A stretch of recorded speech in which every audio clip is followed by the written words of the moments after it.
Сынок, в общем, мы с матерью очень долго думали и все-таки решили купить тебе ноутбук. На новый у нас, к сожалению, денег не хватило, поэтому мы тебе взяли бэушный. Ничего страшного, мам. Главное, чтобы он игры тянул. Спасибо.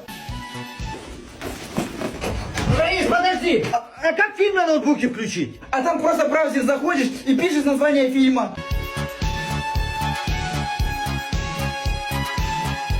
Ой, Витенька, все-таки классный фильм ты выбрал. Ага, Лен. Все, выключай компьютер, я пошла кушать греть.